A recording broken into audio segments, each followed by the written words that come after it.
In Hong Kong, a young demonstrator has been shot by a live round and more than 50 others have been hospitalised in protests coinciding with the celebration of 70 years of Communist China. It is the worst unrest in nearly 4 months as protesters took part in running street battles with riot police.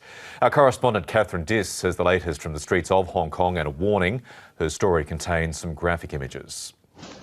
As tensions flared on the streets of Hong Kong, a rapid escalation in the violence.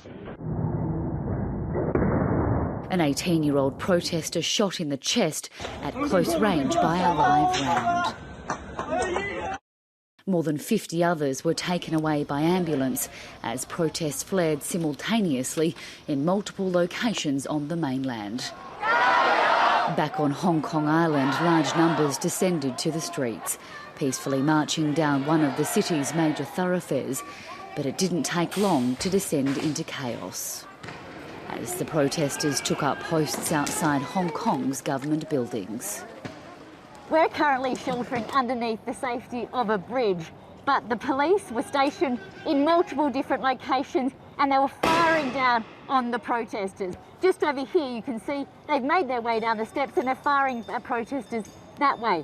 Over here, they were firing at protesters from down here. They've got this entire area covered and the protesters fled very quickly. They retreated, but not for long. So the protesters have just been trying to make their way up the escalator here to where the riot police are, and they've just set a number of tear gas canisters down on them. They held umbrellas to be able to shelter themselves from the fire, but it didn't help. They did have to retreat back and they're currently taking shelter over this side.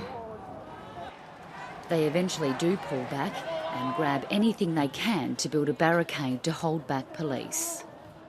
So the protesters have just moved a large number of planter boxes, it looks like, or flower pots. They're large concrete structures. They've just pushed them forward to here to make a bit of a barricade, it would seem, to be able to block the police from coming or advancing from that direction. After using rubber bullets, tear gas and the water cannon, police have managed to squeeze the protesters back to Hennessy Road, which is a major thoroughfare in Hong Kong. And you can see that they have brought in the cavalry to do so. They are pushing them back towards Wan Chai in the hope that maybe they will disperse throughout the city tonight.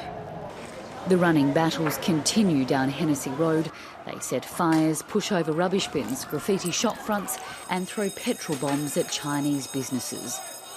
But everywhere they go, they're easily overpowered by the massive show of police force, and most leave the night where they started, back at Causeway Bay.